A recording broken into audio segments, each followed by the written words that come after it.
Mono Rants at the Movies, a podcast where we rant about films you may have seen at house parties.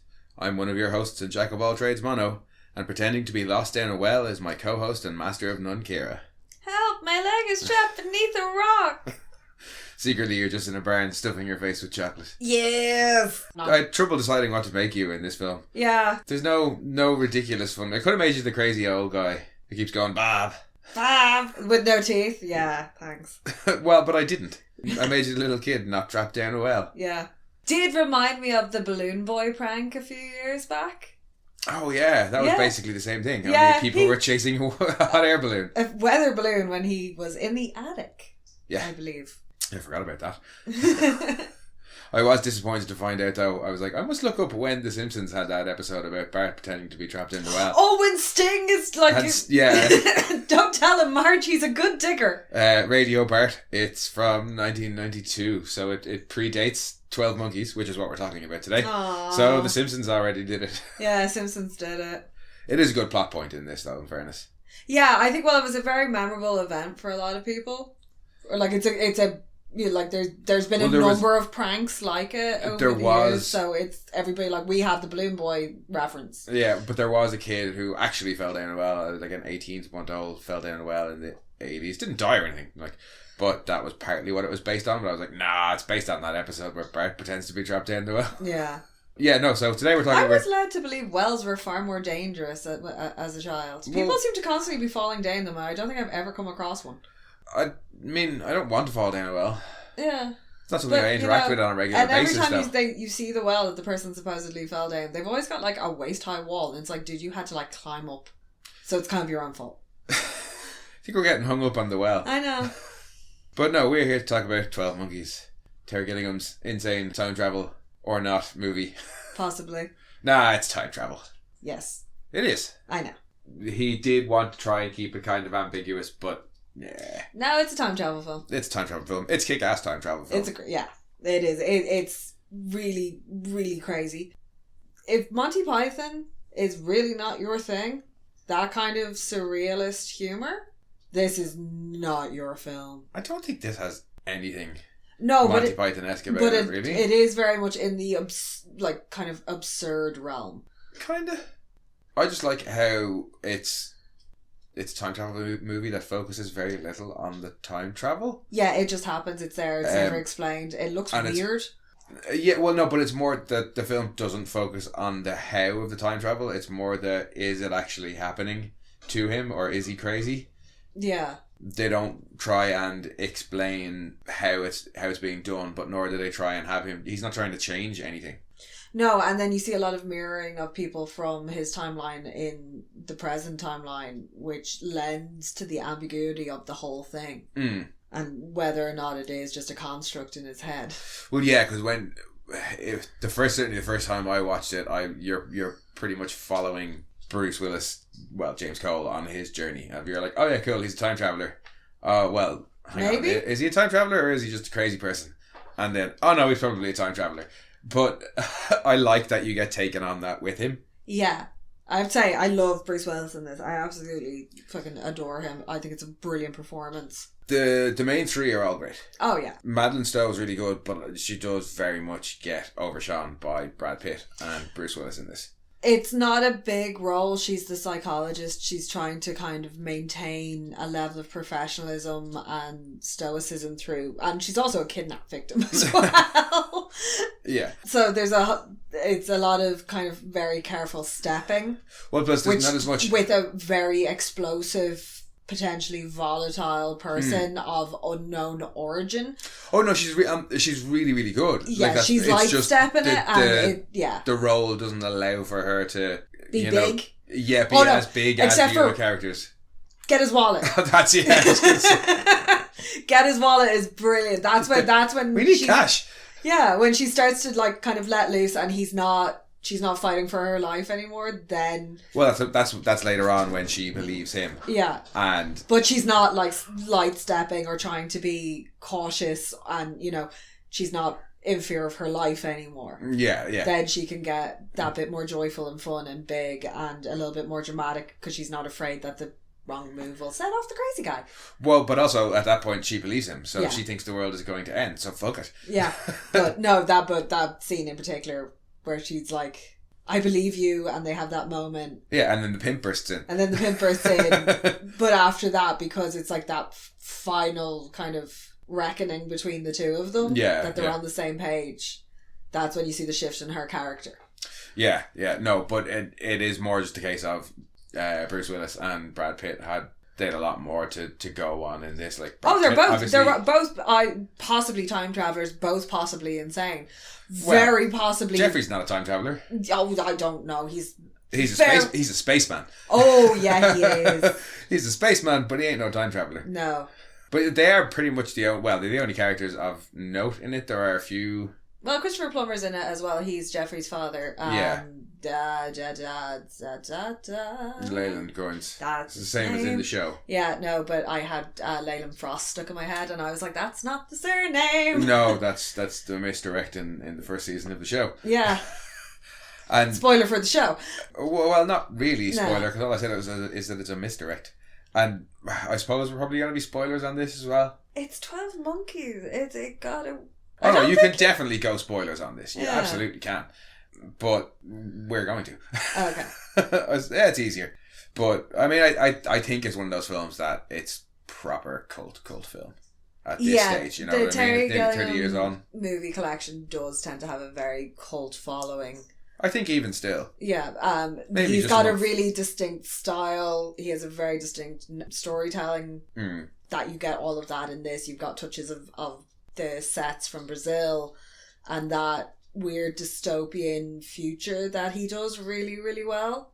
Yeah, well, that's one of the things that I love the most. Well, not the most about this film, but like visually, the future stuff it's cool. I love the fact that he puts people up on really tall things. Because he does it in Brazil as well, where you get people up on looking over really, really high desks. Oh, yeah. And when they put Cole in the chair and it goes... Why does the chair elevate that high? I enjoyed. They got sued for that. Really? By who? Yeah, I can't... Some random artist, I can't remember. It was an artist, so I was like, nah. It was when I was flicking through the trivia, and I don't think I actually have it in my notes here. But yeah, some artist said it was very similar to a work of theirs, and they settled for like $500,000. It stopped the release of the film for like nearly a month, apparently. All right. Yeah. Yeah, no, I like he always, when he's making a point or trying to make somebody feel isolated, he tends to elevate them above everybody else. And you get a lot of touches of his kind of signatures throughout of it. Oh yeah, definitely.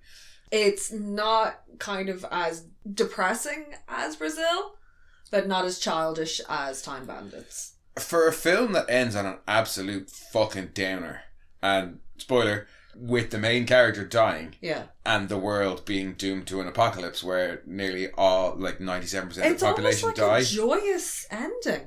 Well, I think... Or it's a triumph? I don't know about that. I think it's more just that it's all wrapped up in a nice little package. It is, yeah. There's no loose ends. And does the human race ever truly die if there's that constant cycle of Bruce Willis, or of Cole, seeing his own death and then living through the apocalypse and coming back in time to try and until somebody creates a paradox. That's the show. I know. The show is also fantastic. Yeah. To be honest with you. Really it's rare that both movie and TV show adaptation are of a similar quality. Yeah. And the 12 Monkeys TV show really is. I don't know if it's quite as good as this, but in some ways it's better. The story is changed, but the changes that they make and where they focus the story is fantastic. Yeah, no, both are equally enjoyable for their own reasons. Cassandra Rayleigh is annoying though. The show's going to come up a couple of times, but we haven't even hit the summary yet. Yeah. So shall we go for a summary? We can attempt one. Yes, we can. Following some volunteer duty that takes a very loose definition of volunteer, prisoner James Cole volunteers for a second time to go back in time and try and find out the cause of a virus that has wiped out nearly all of humanity. Upon arrival, he is promptly arrested and chucked in an asylum where he realises he's been sent to the wrong time. Following this, Cole has volunteered yet again to return to the correct year to complete the mission. Can he convince a therapist who helped him in the asylum to help him again? Or is she right and it's all in his head? Yeah, when you put it like that, it doesn't sound great. Yeah, when you lay it all out on paper. Yeah, but in actuality, it is an incredibly captivating film. Oh yeah, no, it absolutely is. And it's one of those things where I said it absolutely is a time travel film. And if it wasn't for the World War One bullet, yeah, that happened to be fired. Everything else would be so much more ambiguous. It's not so much the World War One bullet; it's the fact that it was fired prior to 1920. Well, yeah, because Catherine is an outside character, and it's a further outside character from even further outside the events that are happening. That's telling her this thing is actually 80 or so years old. Yeah, like and it was has been fired 80 or so years ago. That's the that absolute you pulled out proof. of a fresh wound. It's the absolute proof for her, and it's the absolute proof for us as an audience. Well, as far as I'm concerned, that yeah, time travel is involved. It's like in The Ninth Gate when that person flies down. That really pissed me off. It's just for me. That's the cincher that absolutely it's time travel. Yeah, because you do start to kind of think, is it all in his head? Mm. And you start to question yourself because things are just starting to seep. Yeah, and I think because it's when he really questions it that she then believes him. And I do like the switch, but it would be more fun, I think, as an audience member if it was a bit more ambiguous for that bit longer. I just That's a correct Terry Gillingham or anything. I know better than Terry Gillingham. No, I really enjoyed her first interaction with him in the police station, and whoever the arresting officer is kind of running down on the circumstances of his arrival and the fact that they have, I think it's like 2 officers in the hospital, and the doc gave him enough sedative to kill a horse, and he's just still sitting upright. there gibbering. Yeah, and that is some dedicated acting, because that drool. Oh yeah, Bruce Willis does not look pretty in any of this film. It's the roughest The 1970s porn star look at the end is about the best he looks the whole way throughout the film. It's a hard. Oh yeah, no, it's not a good look. But yeah, because if he showed up at your door with a pizza box looking like that, you'd call the cops. Because that's after we get our kind of establishing future bit. Yeah. And we find out that Cole is getting offered the opportunity to go back in time. And then the next thing we see is her getting called out of the poetry recital to come down and deal with this guy who is babbling about a virus that... In a see-through Blade Runner trench coat. Is he? Well, it's some sort of see-through Mac. Yeah. But then the scientists are also wearing see-through Macs, and he goes outside in that weird condom suit thing. Yeah. Vacuum sealed. Yes. But yeah, no, I like that there's You know some latex fetish has that entire outfit. Yeah.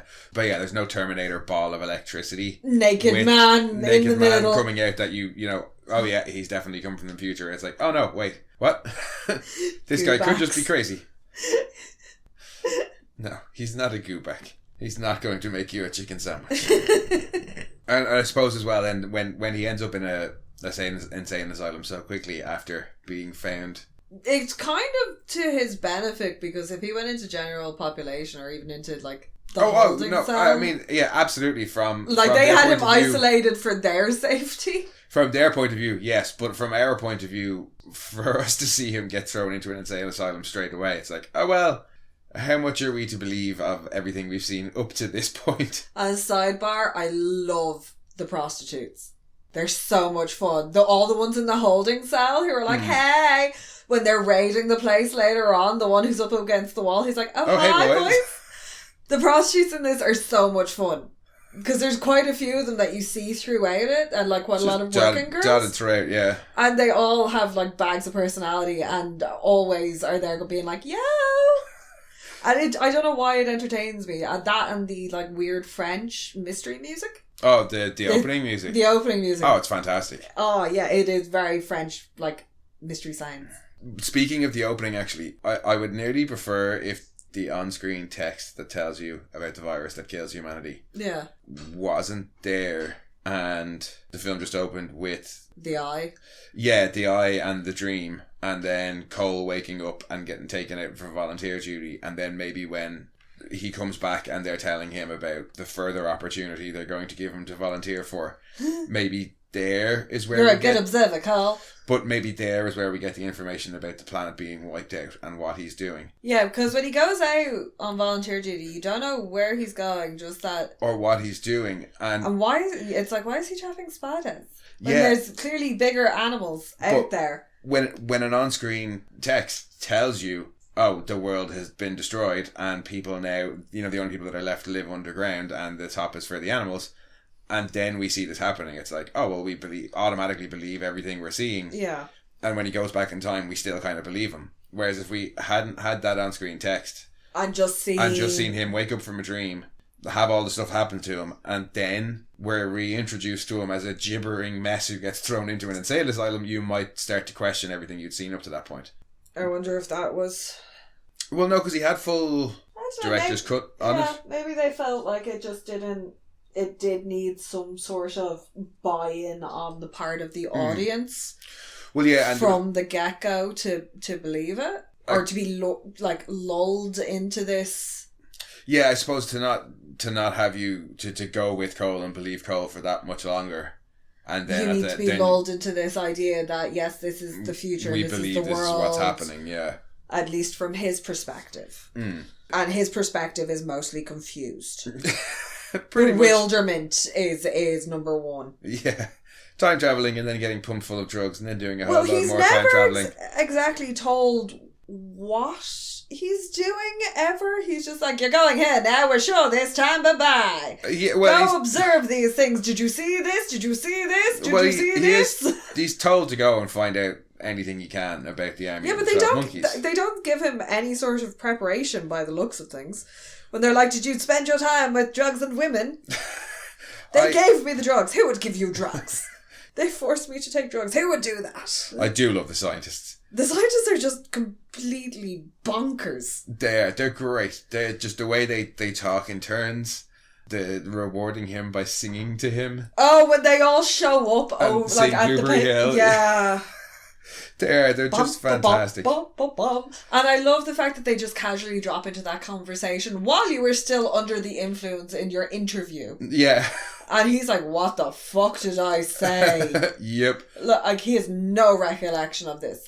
Oh, that's one of the things that I love about the scientists is they're so... I wouldn't call them jovial, but they're not overtly sinister. But then they drop in things like that. They just... are like, yes, pursuit of the greater good. Greater good. The greater good. These aren't people, these are test subjects. We're sending people back in time. This is awesome. Yes, bring me a toasted sandwich. Oh, yeah, but... But it's the little things that as the film go on, like when they say that, like, oh, you told us when you were interviewed under the influence of drugs. So, yeah, what the hell else did I tell them? And then you find out, earlier on they're keeping tabs on him. Oh, it's in the tooth. Teeth. Sorry, one of my favourite scientist lines was, good thinking with the spider, Cole, do that again. He's like, I had found a spider because I didn't have anything to put it in, so I ate it. He's got some brilliant lines in this. The range even in one scene, particularly when they're going to Philadelphia and he's sitting in the backseat and he just wants to listen to the music. With the radio, like asking her to change the station and stuff. Yeah, and then rolling the window down and being like, oh, this is good air. That scene, he's amazing in that scene. Yeah.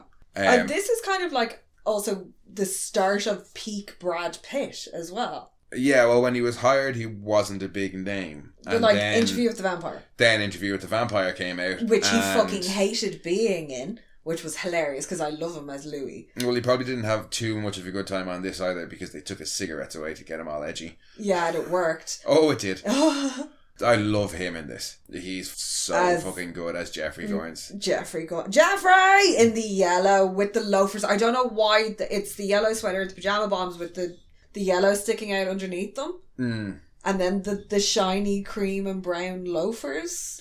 He's just brilliant in it. It's just everything about it. His monologues, the slightly wonky eye. Yeah. The fucking... What do you expect from me? I'm a mental patient. I'm supposed to act out. The rants about how the system's going to get you down. Yeah. It's just... He's so fucking good. I honestly... It's one of my favourite roles of his, I think. Yeah, and the really sharp movements and agitation in his hand. Well, that's also if you ever try to quit smoking, that's what you fucking turn into. Yeah. But when, particularly towards the end at his father's house, when he's giving the big, he's having his moment like on the mezzanine over the dining room. Yeah. Giving his triumphant speech, and then he just stops and just turns and leaves. Exit stage left. But the way he does that is just mwah. Oh yeah, no, as I said, him and Bruce Willis in this are... It was also nice to see the Louis wig getting cracked out for that one. when in 1996. When he's got the tosser ponytail. Yeah. Him and all his ridiculous animal liberation friends. Yeah, who think that a good idea of... is kidnapping the CEO of a company and locking him in an animal cage and releasing wild exotic animals into the middle of Philadelphia. Yep, that'll definitely help all the animals. Yeah. I like the fact that an emu had backed up traffic. Yeah. Whatchamacallit? An emu. An emu. Yeah, no, mind you, I wouldn't fuck with the bloody emu. Australia took on the emus and they lost. Yep. But with Cole, Catherine and Jeffrey being kind of just our main three, as I said, you do have... You have his the father, 6 scientists. You have the 6 scientists, and then you have a couple of other small, like, doctors and psychiatrists that work with Catherine and stuff like that. None of them are ever in it for too long. Yeah, it's just kind of various police officers that she interacts with. But the 3 of them really carry the movie. They do. You don't really need much else. The 6 scientists kind of give you enough of the future and you're like, oh, okay, insane institution. They clearly only care about the end goal. They're like, oh yeah, it'll take you a little while to recover your equilibrium, but you'll be fine. He's a gibbering idiot. He doesn't know if he's there or here or over there. And they're like, you'll be grand. Here, look at this painting. But I like that you have these little things going on in the background in the future, like announcements about what to do and what not to do, and remember this, remember that. Oh, and his barcode on the back of his neck, that's his reading his charges. Yeah, and it's mostly just like insubordination and, failure to submit to authority and things like that. It's like the permanent emergency law. The permanent emergency code. Yeah. But he was like, I went underground when I was 8. Yeah. But obviously the implication there is they keep a very tight... Everything's very scheduled. They're the Janai. They're an insane version of the Janai. Yeah, well, life ain't easy. No. And they just like, hey, lock everybody up for the smallest charge and then we'll use them for volunteer duty. Send them out into the irradiated wasteland to collect samples for us. Yeah, it's a weird... Because there seems to be no higher authority than the scientists. It's kind of like the civil service is kind of... Just everybody works for somebody and everything's watching it, but nobody's really sure who, and it's all who's the man behind the curtain, and it's just paperwork and processing and... Yeah, I like how when he first gets picked for volunteer duty, he's like, I didn't volunteer. They're like, are you causing trouble again? All he said was he didn't volunteer. Volunteers, usually. I don't imagine it matters much whether or not you did or didn't volunteer for the volunteer volunteer duty. duty. Than life in the cube, though. That did not look comfortable. No, and I do like... They're literally just in cubes, stacked. It's one of the things that I like about this, not necessarily over the show, but in this they're not trying to change the past. And that's evident throughout from the start, because the first thing we see him do in volunteer duty is to go out and collect samples. He's wandering around the wastelands. Yeah, they seem to be trying to find some pure version of it to make an antivirus, or vaccine, that's the word, so that they can go back out into the world. Yeah, the ultimate goal is to repair the world, not to stop it from ever happening. Yeah. That's why when he's going back, he's just trying to find out information or trying to bring back samples. And even when he thinks that Jeffrey is the person who is responsible for it all, he says to him, I'm not trying to stop you. I just want a sample of the virus and then you can do what you plan on doing. Yeah. And with the ultimate in that, though, being when he confronts him 6 years later, he's like, this is all your idea. Yeah, you... It's one of those weird things where would it not... Like, how can it happen in the first place if time travel doesn't exist? If he gives him the idea... Well, when he's telling him about the army of the 12 monkeys, and Jeffrey says it later on, he's like, you're the one who told me about this. Yeah. So that's what I'm doing now. But they've made the wrong connection somewhere along the line. Yeah, but at that point, Cole is so messed up, he can't remember that all he said was maybe humanity deserves to be wiped out. And then Jeffrey goes on a big mad one about germs and talks about Semmelweis. Semmelweis. I will get back to Semmelweis. But it's kind of a moot point because it doesn't matter how Jeffrey got the idea, like whether or not Jeffrey got the idea from him. Because the impression I've always got from this film is the nature of time travel that we're dealing with is you can't change the past. No matter what you do, events are always going to play out the same. And that's why the scientists aren't trying to change the past in the first place. Yeah. And that's why he's not trying to, well, he's just following his mission. But then I think it's confirmed by the fact that A, he gives him the idea. B, she leaves the message. Yes. That sends them back in the first place. But she only leaves the message because he gets her to. So I've always taken it as, like you were saying, if he doesn't go back, it wouldn't have happened in the first place kind of thing. But it's all supposed to happen. And it's all just going to be a constant cycle. And that's just the way it is the way I kind of took it from this film. And it's that's why I think I love it so much as a time travel film. It's one of those ones where it's not like poor old Homer, don't step in that bug. Yeah. And then trying to fix it. It's never said. I just think it's heavily implied that the type of time travel we're dealing with here is, you can go back, but you won't be able to change anything. You might change individual events, but the ultimate outcomes are going to be the same. Yeah, well, there's when you finally get to 1996 and they cut back to Dr. Raleigh, Catherine. She's giving the lecture about doomsday prophesiers. Yeah, it's the Cassandra complex. Yeah, that's where she leads it to. It's basically she's talking about different people who across time who have prophesied doom or said to have been time travelers come back to stop some sort of doom. But she's saying as well, there was a guy in like 1458, but at the same time you also had the Black Death, rampaging across Europe. So it's not very difficult to be wrong when you're like, oh great, sickness is coming. Yeah, no shit. Yeah, when you're vague, you can have it applied to anything. Yeah, that's why cold reading works so well. Exactly. And then she's talking about the guy in World War One who we then see later on. Well, we've already seen him at that point. Yeah, and so you're like, she's talking about Jose. Yeah. And saying, he was talking in a dialect that they didn't understand, but it was English, but he just appeared naked in a French trench, which is like the worst place to appear naked ever in the history of the world, apart from maybe like 2 foot out of the trench in no man's land. Yeah, no, World War One. French front lines. Trench with warfare. Germany. Yeah, don't want to randomly appear there. Jesus, no, that poor bastard. That is, no, choice. Not good. But I like that tying it into the Cassandra. Also, they're supposed to be in fucking the US, so that implied that they sent them. They also, instead of moving just from where they are, like their physical, I always assume when they were time traveling that wherever the facility is, because it looks like Philadelphia, it is supposed to be Philadelphia because you see the same buildings in the future, that they just sent them back in the past in the same location. Yeah. But when they send them back to World War One, and I've only just thought about this, they're in fucking France. Rotation of the planet? I don't know.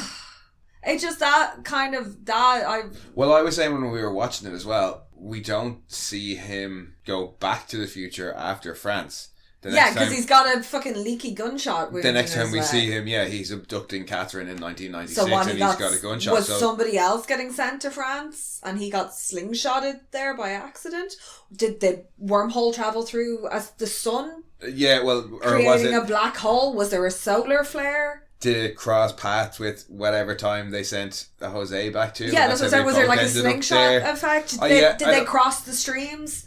Again, I think this is where the vagueness works in its favour, that they don't play around too much with how the time travel works. Yeah, no, that I just don't know why I never copped that before. I was like, it's always in Philadelphia, there in Philadelphia, yada yada yada, or Pittsburgh or wherever it is. Because they never really general vicinity. They never really explain how. And he's from there as well. Like he knows the airport. He knows when you see the buildings in the future there and. Yeah, no, I'm with you. It's just, but they never really explain. Or even show how he comes back either. No, he's always just back. He just disappears and then we see him in the future again. Yeah. It's just after France we don't see him in the future again, we see him in 1996. Yeah, so did he just kind of blip back out? Yeah, was it a mistake and he just blipped to where he was supposed to be sent?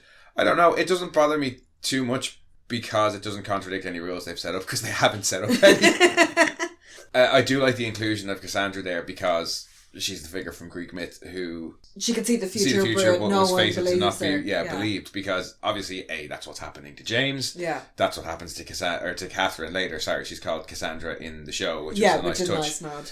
But I really like. Well, Madeleine Stowe shows up as a guest appearance in season 2. A few of them actually show up in it. Yeah, which is nice. But and there's a lot of little nods in the show to the movie and various points. In terms of Cassandra and Cole being able to see the future and nobody believed them, that's why I really like the inclusion of Semmelweis, because that's kind of his story. Yeah, poor old Semmelweis. Yeah, look him up if you don't know who he is. He's awesome. Yeah, he was a doctor in the late 1700s, early 1800s. Well, he was born in the late 1700s. And he basically discovered that if you wash your hands before doing surgery or, well, any sort of like medical procedures, the mortality rate dropped to below 1%, but he couldn't figure out why. Now, obviously, we know it was because of all the germs that are on your hands. The germs weren't discovered until near the end of the 18th century, when people thought to look that small. Yeah, he had these findings, but he couldn't prove out why. And this was back in the stage when like doctors used to wander around in coats covered in blood because it showed how experienced they were. This is the era of my favourite surgeon of all time. Yes. Sir Robert Liston. He has a 300% mortality rate for one procedure with one patient. Yep. Hero. I love him. It's insane. It's crazy. But yeah, that's the level of doctor that we're dealing with. Like, and his whole thing was he was famed for his skill in amputation, because this was also when you cut off people's limbs with a sword. Yeah. Which is what he was particularly good at doing it so fast that the patient didn't kind of have time to go into shock, sort of. Yeah, but this one did. And he died. So did somebody else, and somebody in the audience had a heart attack. He cut an attendant. And that went septic, and he died. And somebody in the audience had a heart attack. Had a heart attack and died. Yeah. So yeah, that's the kind of doctors that we're dealing with. And yeah, he was basically laughed at for suggesting that they wash their hands. And he kept trying to figure out and prove why, and it basically drove him crazy to the point where he supposedly, I don't know how true it is, ended up in an asylum when he was tricked there under the guise of inspecting it because he was a doctor. Yeah. And then got locked up and beaten by guards and then died of gangrene. And was then proven true about 50 or 60 years later by Louis Pasteur. Yeah. So I thought it was just a really cool inclusion to have this doctor, who's involved with germs and the study of germs, who was also massively not believed in their time, but correct. And to be put into an insane asylum in the 1800s, which is basically just being left to the brutality of people who like to torture people. Yeah, more or less. Bedlam is obviously one of the most famous ones in the world, which is where that was like the worst thing to ever do, was become a bedlamite. Yeah. And then you get people like Robert Liston, who are kind of revered in the era for quippy phrases like, "Time me, gentlemen." And his surgeries being a spectacle that people watched. And then you've got somebody who was genuinely trying to save people. Oh yeah, it's quite tragic. He's known, Semmelweis is known now as the saviour of mothers. Yeah. Because the work that he did and that it led to, massively dropped the infant mortality rate as well. Well, the mortality rate during birth. Yeah. But yeah, no, I just thought that was a really cool inclusion of Semmelweis. That it ties in so well to the film. And at that point in the movie, it was a nice place to drop it as well. Well, yeah, because it's during one of Jeffrey's monologues on what insanity is. Yes. Because that's the whole point of his speech as well. Semmelweis was called insane back then. And I just got a burger the other day and a guy dropped it on the floor, and when he picked it up, tried to give it to me, I said, "What about the germs?" And he said, "I don't believe in germs." You know, and that guy is now supposed to be the crazy one. Yeah. Because he doesn't believe in germs. And obviously, we're getting that lecture from a crazy person as well. Yeah, with the cock eye, even though he's nice and groomed, and that one eye is just ever so slightly off. And that's actually one of the Cole's great lines when he's in the asylum and he's sitting in front of the doctors. And he says, "I'm not crazy." And they say, "Oh, we don't use that word crazy here." And he goes, "Yeah, well, you've got some real nuts in here." Cole has some great lines. Yeah, I was going to say, that's not his best. His best comes after... when he beats up the two guys. Yeah, and she's like, "Oh my God, they're dead. You killed them." And he just turns to her and says, "All I see are dead people." And just deadpan and walks out. It's a fucking brilliant line. Like, the delivery is there, but just, it's such a well-written line because it conveys so much. He's like, it doesn't matter. All of you are dead to me. It's like, you're all literally dead to me. It's really, really interesting because Cole never really delivers a line straight to anybody. It's very rare for him to turn and face. When he's in the past and they're on mission, he's always kind of observing and vigilant or...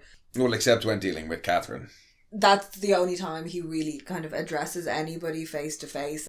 In the future, when he's being interrogated, it's the screens with all the eyes and the mouths. That TV ball was apparently a fucking nightmare and broke down every time they tried to use it. And you barely see the hamster. You barely see the hamster. We won't dwell on the hamster too much because I'd say every podcast that's ever talked about 12 Monkeys spends ages talking about the hamster. You know about the hamster. And if you don't, go and look up the hamster. Everybody knows about the hamster. But you always kind of get everything is very like disassociated. It's like an eye and a mouth and like another eye. And images of things from the past and stuff like that. And like when they're showing him all the pictures, it's kind of like when you're getting your eyes checked and they're like 1 or 2, 1 or 2, 1 or 2, and you're going, what the fuck? Which is better, little piggy? 1 or 2. But when they're going through the pictures of, did you see this guy? Did you see this guy? Did you see this guy? Did you see this guy? And he's sitting there being like, what the fuck is going on? Why am I up this high? This chair is cold. What? Who? That one. Huh? I know him. I met him in the insane asylum. And they're like, oh Christ, you were in an insane asylum? To be honest with you, the scientists are probably not too far off needing to be put in an asylum themselves. Oh yeah, no, they well belong in one. Everything seems so haphazard about their approach to things. They're all the professor. But as I don't know what the random grouchy homeless guy who keeps calling him Bob is supposed to be called. The hobo dude. Yeah. But as he says, science ain't an exact science with these bozos. I don't quite get him, but maybe I'm not supposed to. Yeah, you don't know if he's just this random guy that they've met. Yeah, because you never see him. You hear him. Yeah, so is that just the voice? Has he heard that voice before and he's just attributed to a voice in his head?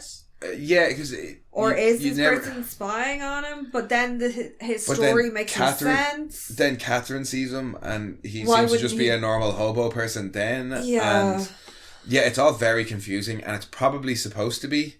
But it's one of the only things in the films that I don't get. And maybe I'm being stupid. If I am, somebody explain it to me. But where is he supposed to fit? Is he supposed to be another? Yeah, because he's like, I pulled out all my teeth. But then when he's talking to him back in the future, it's almost like he's trying to get answers. Yeah, like he's trying to go and information and find out if he's... Yeah, but then why would you warn... Like, it's... But then he also... the last time he talks to him in the future, he's the one who convinces him to get what he really wants and to go back in time to Catherine. Yeah. So when we first hear him in the future, it sounds like he's trying to get information out of him to like spy on him. Then when we see him in the past, he tells Cole that they're spying on you and I pulled out my teeth so they can't spy on me or take me back. Then we see him in the past with Catherine and he just seems to be a normal old hobo. And then we hear him again in the future, but more or less on Cole's side. And yeah, it's confusing. Yeah, no, I just remembered the pimp's great line. I'm in here, been assaulted by a coked up hooker. Or a coked up whore and some fucking crazy dentist. Yeah. I just like when the pimp comes in and he takes a hanger off the rack and puts his coat on the hanger and he's about to hang it up and she says, I think we have a misunderstanding, and he just drops it on the floor. He doesn't even attempt to hang it up. The pimp is hilarious. Also, fuck that receptionist dude. He got his money. Yeah, but he didn't get all of his money and then he also got kind of threatened. He didn't get all of his money. Yeah. Yeah. And supposing the pimp just happened by and saw somebody leaving and thought, hey, there's somebody else operating on my turf and you didn't tell me. But she wasn't a prostitute. But everybody else thought she was. Prostitute who pretends to be a therapist. But I suppose we would be remiss to talk Terry and not talk visuals. Yeah, probably his most notable feature. Yeah, that and the insanity. Yeah, which presents through the visuals. Yes, it does. I like to imagine that the futuristic world that's like a nightmare of like towering desks and filing cabinets and monitors is somehow the inside of his brain. You're probably not far off, in fairness. Like, this is my organisation system. I know how it works, don't touch anything. Yeah, he's probably the only one who knows how it works as well. No, I do like that about the future. Like, he's Dr. Ball MD. In this weird psychotic world that exists inside his brain. No, I do like that about the future world, that it's kind of steampunky, but it does look just bodged. Yeah, completely kludged together. It's just a ramshackle mess of whatever they could get their hands on and patched and like duct taped to shit. But yeah, no, you definitely get the impression that it's a world that's kind of barely surviving. Yeah, everything's kind of leaky and just about holding on. And like, you gotta hit that pipe with a hammer in a certain way. Yeah, and every now and again, otherwise the world will stop. I suppose you don't need a permanent emergency code unless you're in a state of permanent emergency. Yeah, I'm pretty sure they're in a state of permanent emergency. It certainly seems that way. That's one of the things that I do really like where the show expands upon. Oh, the future, the actual like civilization in the future. Yeah, because you have your different factions, you have your obvious kind of like roving gangs and whatnot, but then you have different pockets of civilians trying to do different things, and it's not all about going back in the past and everybody has their own agenda. But I don't think it would have served this film to expand the world in the future any more than it does. You kind of get enough of what life is like for an everyday person. Well, in his case, he's a prisoner, but it's fairly shit, and it seems to be fairly shit for everybody. The scientists are in a more privileged position. Yeah. And that reflects in the fact that they have better clothing. The areas they are in are slightly more modern and shiny. Like, at definitely least, nicer than the prison. Yeah, but they look kind of better. Yeah. They look like they live in a more beneficial part of this world, which they seem to, like, if they're scientists and they're working on how to stop it. Yeah, they're probably the most important people. Yeah. Yeah, I love the opening and closing visuals of the eye, and then obviously at the start you have the dream sequence, and in the end you have the actual airport sequence. Yeah, the playing out of the dream. I like that you get that opening and closing the same sort of as the film is cyclical in nature, and as the time travel, well, I think the time travel is cyclical in nature. Yeah, it broke my brain a little bit when I started thinking about it, and I was like, nope. But good time travel should break your brain. Yeah, no, and it definitely, this is a film that definitely gets you thinking about the time travel, but also from a far more psychological view. Yeah. That's not visuals. No, it's not visuals. It's not. But no, but I do like that you have that, the same kind of opening and closing. Yeah. I think some of the other stuff that I really like is based around, when they're getting done up in the cinema and they're watching the Hitchcock stuff.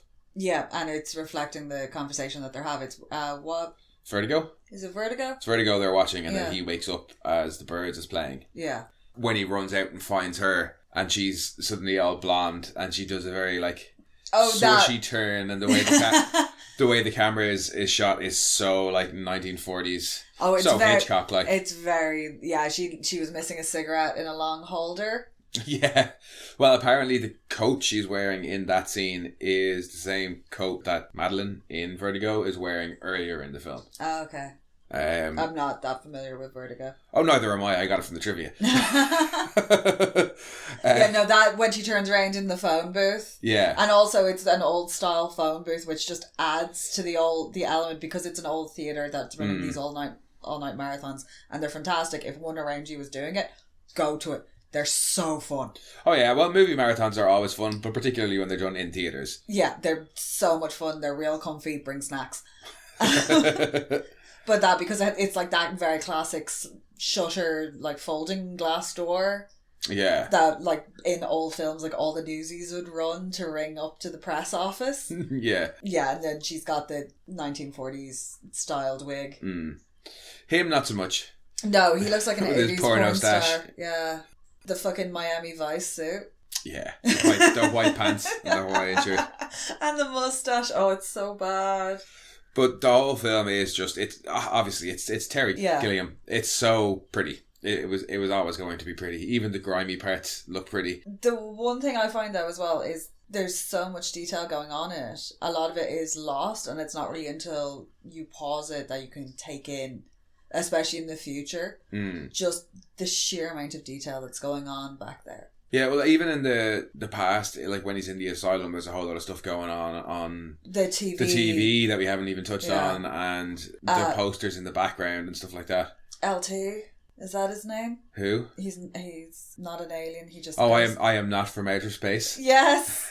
In his I am tuxedo. actually not from outer space. In his tuxedo with his fuzzy slippers. Yes, I am mentally divergent. But even him, he's great because he sets up Cole's journey because that's his whole thing. Is he says like I fully believe that I go to the planet Ogo and I am part of an intellectual elite and blah blah blah blah. But I also know that is just a world I go to escape from my problems. And then, are you also mentally divergent, friend? And he puts his head on his shoulder. This is Carl. He thinks he works in the lunchroom. So How is working? Yeah, we put him to work in the lunchroom. Oh, yes. I do love the asylum as well. With its peeling paint and like poor Cole can't, like the first 15 minutes of this is spent with his butt out. Getting scrubbed down in some way or another. I think the second bath was probably harsher. Because there was a broom involved. It's like that weird old institution when you see pictures of old county facilities. You know, that paint peeling. Well, it was actually an old abandoned penitentiary. Yeah, it would probably smell like mould and despair. Yeah, I'd say so. Even though it looks all nice and bright, it doesn't... That doesn't even Well, it looks bright. I don't think I'd call it nice at all. No, but the brightness doesn't add to the dinginess. It kind of highlights it in this really beautiful way that even though it's all like weird and cracked and ugly and broken, it's still pretty. Yeah. I just think it has this really, like the day room in particular, and I really like the dormitory with them all in the circle. Oh, yeah. Yeah, and I also like the way he gets dragged, well, he doesn't get dragged out of that dormitory, he just tucks his knees up and gets carried out. There's just something about the insane asylum that I really, really enjoy. Just the way it's set up, and even the day room has this little narrow corridor where his chair is, and it's almost like a loop itself. Yeah, the camera work in all the asylum as well is great. Like you get the sense that the day room is actually quite massive, but it doesn't seem to be. Yeah. But is there anything else that you liked or disliked about it? I do find sometimes the airport scene is a bit of a slog. Yeah, we were talking about this off air, as it were. And I find, sometimes when I'm watching from about the taxi, starting from them in the taxi cab when they're snuggling in the corner, which bothers me for some reason. I don't know why. I'm just like, why are you having to lose? I know they're like making a break for freedom and like everything's finally come together and they've admitted it all to themselves. But I assume there would have been some sort of awkwardness, as he's never expressed this kind of tenderness or emotion to another human. Yeah. Oh yeah, there would be, if he didn't die at the end of the film, there was going to be definitely some awkward sex. There was absolutely going to be some awkward sex. He went underground when he was 8. Yeah, he's going to make thick in the warm. God. Yes, he is. Well, no, he's not. He's going to die. But he doesn't even get to do that. Yeah, no, I do. Sometimes when I'm watching it, I do find, that ending can be a bit, not slow, but maybe drawn out. I think it's mostly because I've seen it so many times and I know what's coming, and it's kind of like I'm just waiting for the film to wrap up because I already know. But the first time you see that ending, it's phenomenal. The guy on the elevator or on the escalator with the gun, Jose. Yes. What is the objective there? Why is he like, if you don't do the thing, I'll kill her? What thing is Cole supposed to be doing? I don't know how important it is that he actually... Or if you don't go back, I have to kill her. Is that it? Is he supposed to go back? He is supposed to go back, but he's supposed to take the gun and kill somebody. He doesn't say who. Yeah. And Cole asks him, he says, who's the target? And then Catherine runs up and says she's figured out who Dr. Peters is. So he never gets to figure out from Jose. But what's important is what he says just as he's getting off the escalator, where he says, this isn't about the girl, this isn't about anything other than getting me to follow orders. Yeah. I'm paraphrasing there, but that's the important thing is, oh no, you can't just bugger off thinking the job is done. You are volunteered again. Like, you might be pardoned, but you've still got more volunteering to do. Well done, you've been reassigned. And I think that's it. And it's very possible that she was going to be the target because... Shoot the dog. No, well, partly to get him to prove his loyalty, but also their objective was never to change it. and they're trying to change it. And now her knowing it. Well, they were just gonna run away, but now she's figured it out. Yeah. And I think due to his phone call, he gives them enough information, pretty much. But also, for them to figure it out. Jose hears that, but there's the security guard going up past them who was in the future when he's strapped down to the table. That's how Cole realises it's more than just Jose here. Yeah, so he's also heard that as well. So they're able to go back and relay what Raleigh has said to them, that no, it's this guy, he's the guy. Yeah. That confirms for them in the future that he is the one, because they have his flight history. Yeah, but Catherine knows and is actively trying to stop it. That's never their mission. Yeah. So they don't want her to do that. So yeah, she probably is the target. It's just Jose never gets the chance to say that. They run off and the end happens and he dies. But I'm glad that Jose carries over to the show because he's a far more enjoyable character in it. That's Ramsey, isn't it? Yeah. Yeah, he's fucking great in that. The characters in the show, obviously it's a show, so they are way more fleshed out. But they do still have that core from this. Yeah, that fundamental character is still there. Oh yeah, no, it is. And Jose in this is fun. He's not in it that much. No, he's not, but you get way more of him in the show and he is a fantastic, fantastic character. Yeah, and I like the idea that he's been getting sent on other missions in the background as well. Yeah. Not just he also is there in France in World War One, but then we see him and he looks quite smart. Well, not smart, but he looks quite healthy, and it looks like he's fairly with it, and he knows what's going on. So I'm guessing that's not his second time. No, either. He's been around the houses a couple of times. They've set him up at least. So yeah, I do like that there's a lot unsaid in it, but yeah, sometimes on the rewatch, I can find that ending to be a bit of a slog. But I think it's just because I'm like, well, I know where this is going. As cool as it is, it's nearly at the end of the film. One of the things that I do really love before we wrap up, though, is Cole's violence. Yeah. It's real primal. Well, you were saying that earlier. Yeah, it's a lot of like fists and kicks, but it's also very similar to how chimpanzees and gorillas would fight amongst themselves. It's those kind of downward thumping hammer swings, and even some of the noises and the way he moves. Especially when he jumps that guy. After he... Oh, when it's like fucking Bruce Willis out of fucking nowhere. Yeah, he is literally... He's horizontal coming on the screen. It's fucking amazing. He must have taken a running tackle.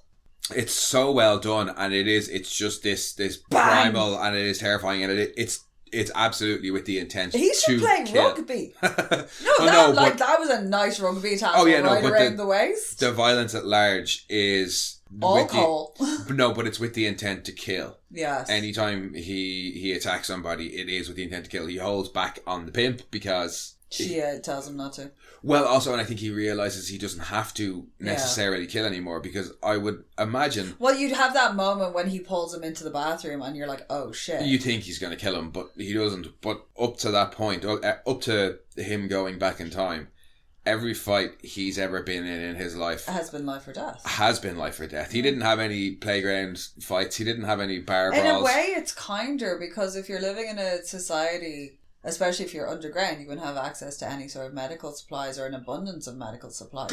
So even being grievously wounded, well, everybody knows, even a small cut left to fester. Oh yeah. To be killed is almost a mercy instead of a slow lingering death from, say, like a broken leg or long-term injuries. Yeah, no, I get where you're coming from, but even just that it hints at that. Yeah. That his violence is so primal. I really like that. It stands to reason as well. It's very much little boys fighting, almost like the way he swings and stuff. It is a mix of that primate and then... Well, also, yeah, he's presumably never been taught how to fight. Yeah. I assume everything in his life has just been about survival from the age of 8 onwards. And I think that's reflected really well in his use of violence throughout it. Yeah, he just doesn't know when to stop, because that's when you stop. But yeah, no, it is. I just think it's a really, really nice touch. And again, Bruce Willis plays it really, really well. No, I love him in this. People knock him as an actor. I'm like, nah, go watch 12 Monkeys. I don't know. Does he get knocked as an actor much? I think he's done enough serious stuff now that like... No, I love him in this. It was one of the first, kind of one of the very early things I'd seen him in that wasn't Die Hard. And just, fantastic. Probably the same for me. Like, I remember seeing this film when I was probably about 12 or something. So it would have been one of the first things that I saw Bruce Willis in, and probably Brad Pitt. Although I did see Interview with the Vampire when I was very young as well. But again, both excellent Brad Pitt roles. Yeah, although this one he actually enjoyed doing, whereas Interview with the Vampire, he was absolutely miserable, couldn't buy his way out of the contract, and just channeled that fucking despair into the character of the movie, who is misery personified. That's got to be a future episode as well, surely. Interview with the Vampire, oh god, yeah, I love Stephen Rea. Yeah, no, we've definitely got to do that. And, fellow countryman director, so... Yeah. And what a fucking movie.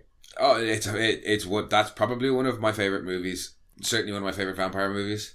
This is one of my favourite, if not my favourite, time travel movie. This is just... It's fantastic from start to finish. I know I did a bit of bitching at the start about wanting it to be a bit more ambiguous, but that's probably only because I've watched it so many times that I'd like to be a bit more... You want some of the mystery back into it? Yeah, I absolutely love it. Because that's one of the things that in the show they do really well is who's behind the scenes pulling the strings.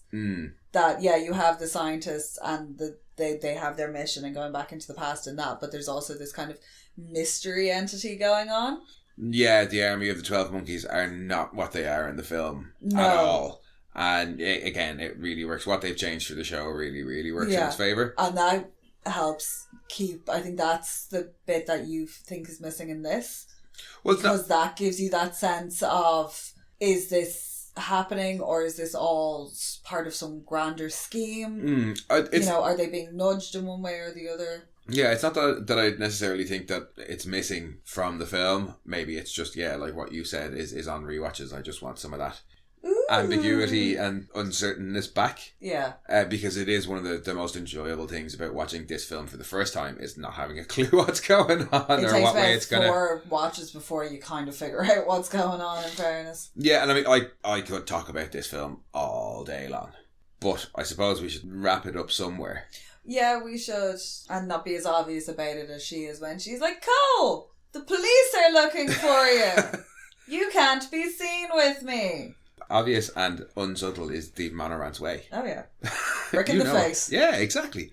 But no, I think the only other things that I would have to say would be just little small silly things. Like when those 2 lads are running through the Goins mansion trying to find him. Did a man come through here? And they you moron. Yeah, they clearly startled these people. Yeah, they burst into like 3 rooms and people are just like sitting down playing cards, calm as you like, until they come in. They're like, did you see a guy run through here? It's like, no, because otherwise we'd be standing around much like we are right now, startled by you, you fucking asshole. Piss off. Or you're one on the airplane at the very end. Shootings at airports nowadays. Who'd have thunk it? Also, the surprisingly lax amount of airport security after somebody was shot. That's... This is pre 9/11. Yeah, pre 9/11, pre TSAs. Like, they're just wandering around. Oh god, in the do you remember airport, when you carrying could guns. you could walk people all the way up to their gate and shit. Oh yeah, well I mean... in fairness, I brought a machete back from the Caribbean. That was not in Carry On. No, it was in the boat, yeah. But I think it's silly things like that just crack me up when I'm watching it, not proper negative things. No, it is. It's a fantastic film. There's some weird little moments of humour in it. And little mirroring scenes, like with the bear. Oh yeah, like the mirroring, we didn't talk about it too much, but the mirroring between events and images in the past and the future is just so well done. Like you say, with the bear, and then later on he sees the bear in the window display. Like he only gets a brief flash of the photo of the pig head and the date, but that's how he finds where they are. He remembers it. Yeah, and then obviously, like you said, there's the 6 scientists in the future, and he has 6 doctors, reviewing him in the asylum. She's the one guards who writes the graffiti on the wall. But we could keep talking about it endlessly. Go watch it, it's fun. Yeah, absolutely. If you haven't watched it in a while, go and watch it. If you haven't seen it ever before, sorry for spoiling it all for you, but go and watch it now. Go and watch it, yeah. I will go back in time and I will get you to not listen to this episode and watch it first. Okay, yeah, you do that with like some fucking things you bought off Amazon that you're going to deconstruct and put together in a basement. No, I'll use the same things that they used in this film. I'll use tubes. Tubes? Tubes! I can't not. Anytime I hear the word tubes. I'm sorry, but the weird, like the actual time travel thing that he's in, that weird plastic tube, fucking looks like a femidom. It's a tube. It's inserted like a fucking. That just looked horrendously uncomfortable. Imagine farting in there and clouding it all up. Right, I think it's time to finish up. So much baby oil. Stop. Stop it. Right, I'm finishing up. I am finishing up. Thanks for joining us, guys. To be a slippery Bruce Willis. Stop. It's like a seal. Stop it. I can't even turn off your mic because it's my mic too. Smooth daddy. Stop it. Thank you for joining us, guys. We will be back next week if I don't strangle my co-host with our usual undecided film. Undecided. Say no more. In the meantime, if you want, you can head back and listen to some of our previous episodes, or you can head over and check out our other podcast, Mono Rants the Boys. And if you want, you can come and find us on Twitter at rantsmono, or on Instagram at monorants_the_boys, or you can send your own rants to monorantspodcast@gmail.com. And we'll be back next week. Bye. Bye-bye. We are Science Fiction Remnant. This is the Funny Science Fiction Podcast. We are the Caribbean Science Fiction Network. We are Mono Rants. We are One Accord Level 2 Podcast. This is Jesse from Sudden But Inevitable and Open Pike Night. This is Sci-Fi.